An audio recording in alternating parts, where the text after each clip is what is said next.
নমস্কার বন্ধুরা, আপনারা কেমন আছেন? আশা করছি সবাই খুব ভালো আছেন, আমিও ভালো আছি। আজকে আমি মুসুর ডালের পটল দিয়ে অনেকের অজানা একেবারে নতুন স্বাদের একটা রেসিপি আপনাদের সাথে শেয়ার করব। পুরো ভিডিওটি দেখার অনুরোধ করছি, আশা রাখছি খুব ভালো লাগবে।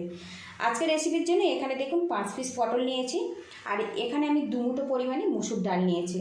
আর বন্ধুরা, নির্দিষ্ট মেজারমেন্ট ছাড়াই কিন্তু এই রেসিপিটা খুব সহজে বানিয়ে নিতে পারবেন। আজকের রেসিপিতে মুসুর ডাল সিদ্ধ করা কিংবা ভেজানোর কোনো রকম কিন্তু ঝামেলা থাকছে না। এখানে দেখুন মিক্সিং জার নিয়েছি, জারের মধ্যে মুসুর ডালটা ঢেলে দেবো। আর আগে থেকে মুসুর ডালের গায়ে যে পাউডার আছে সেটা কিন্তু বেশ করে আমি মুছে নিয়েছি। ঢাকনা দিয়ে এটা গুঁড়ো করে নেব। আর বন্ধুরা, আমি সবসময় চেষ্টা করি ঘরে থাকা উপকরণ দিয়ে একদম নতুন নতুন রেসিপি শেয়ার করার জন্য। প্লিজ বন্ধুরা, লাইক শেয়ার সাবস্ক্রাইব করে আমাকে একটু সাপোর্ট করবেন। আর রেসিপিটা ভালো লাগলে আত্মীয় স্বজনের কাছে শেয়ার করে দেওয়ার অনুরোধ রাখছি। মিক্সিং জার নিয়েছি, জারের মধ্যে মুসুর ডালের গুঁড়োটা দিয়ে দেবো। আর বন্ধুরা, এখানে মুসুর ডালটা দানা দানা আছে, সেই মতো কিন্তু আমি পাউডার বানিয়েছি। এবার এর মধ্যে দিয়ে দেবো 1 চামচ পরিমাণে বেসন, আর দিয়ে দেবো 1 চামচ পরিমাণে চালের গুঁড়ো। এবার দিয়ে দেবো সামান্য পরিমাণে ঝাল লঙ্কার গুঁড়ো, সামান্য পরিমাণে হলুদের গুঁড়ো, দিয়ে দেবো সামান্য পরিমাণে কালো জিরে।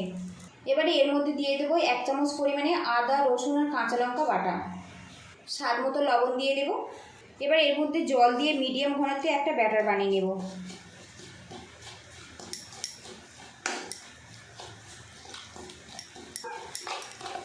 আর এইভাবে একটু ফেটিয়ে নেব। বেশ কিছুক্ষণ ফেটিয়ে নিয়েছি, আর এখন দেখুন ঘনত্ব এইভাবে রেডি করেছি। খুব বেশি পাতলাও নয়, আবার খুব বেশি ঘনও নয়। মিশ্রণটা আমার রেডি হয়ে গেছে, কিছুক্ষণ এইভাবে রেখে দেব। পটলগুলো আগে থেকে আমি ধুয়ে পরিষ্কার করে নিয়েছি। এবারে মুখে থেকে এইভাবে কেটে নেব। এবারে দুটো ভাগে ভাগ করে নেব।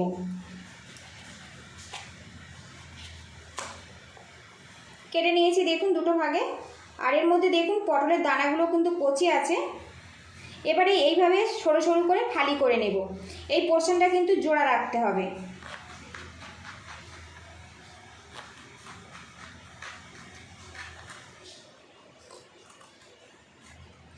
আর বন্ধুরা, পটলের এই নতুন রেসিপিটা যদি ভালো লাগে প্লিজ বন্ধুরা লাইক শেয়ার সাবস্ক্রাইব করে আমাকে একটু সাপোর্ট করবেন। এইভাবে পটলটা কেটে নিয়েছি দেখুন। আরও একটা কেটে আপনাদেরকে দেখাচ্ছি। এটা কিন্তু খুব সহজ কাটতে, খুব বেশি সময়ও লাগে না।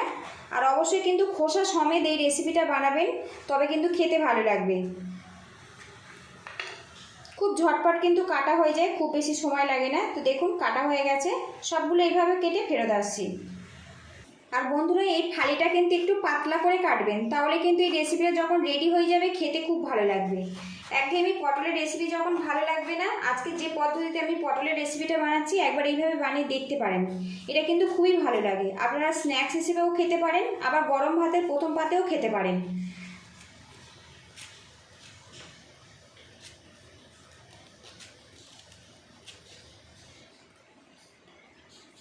এদিকে ডালের যে মিশ্রণটা আমি রেডি করে নিয়েছিলাম, আরও কিছুক্ষণ এইভাবে ফেটিয়ে নেব। এখান থেকে একটা পটল নিয়েছি, এই মিশ্রণের মধ্যে ভালো করে কোট করে নেব। ডালের এই মিশ্রণটা কিন্তু পটলের মধ্যে ভালো করে কোট করে নিতে হবে। আর এখন দেখুন এরকম হাত দিয়ে গোড়ার দিকটা এইভাবে চেপে পুরো ফাঁক করে রেডি করে নিয়েছি। পটলগুলো ভাজার জন্য কড়ার মধ্যে বড় চামচে 2 চামচ পরিমাণে তেল দিয়েছে। তেলটা কিন্তু বেশ ভালো করে গরম করে নেব। এক্সট্রা ডালের মিশ্রণটা কিন্তু আমি ঝরিয়ে নিয়েছি। এবার তেলের মধ্যে আমি দিয়ে ফ্রাই করে নেব। আরও একটা দিয়ে দেব। গ্যাসের একটা মিডিয়ামে রেখে কিছুক্ষণ ফ্রাই করে নেব, এতে পটলটা কিন্তু বেশ সিদ্ধ হয়ে যাবে। বেশ কিছুক্ষণ ফ্রাই করে নিয়েছি, এবার এটা আমি উল্টে দেব। তো বন্ধুরা, কালারটা দেখুন কত সুন্দরভাবে রেডি হয়েছে। আপনারা তো পটল ভাজা খেয়েছেন কিংবা মুসুর ডাল দিয়ে পটলের বিভিন্ন রকম রেসিপি খেয়েছেন। একবার আমার মতো করে এই রেসিপিটা একবার বানিয়ে দেখতে পারেন। এটা কিন্তু চা কফির সাথেও খুবই ভালো লাগে, আবার গরম ভাতের প্রথম পাতেও কিন্তু অসাধারণ লাগে। এই পিঠটাও কিছুক্ষণ আমি ভাজা করে ফেরত আসছি। এদিকে দেখুন বন্ধুরা, পটলগুলো মুচমুচে করে ভেজে নিয়েছি। এবার এটা আমি তুলে নেব। তো বন্ধুরা, সত্যি লুকিংটা দেখুন।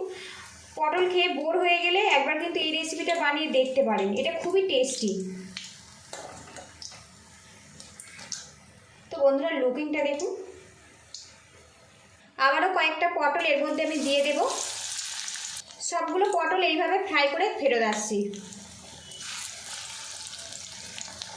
তো বন্ধুরা, পটলগুলো ভাজতে ভাজতে কিন্তু প্রায় অনেকটাই খাওয়া হয়ে গেছে।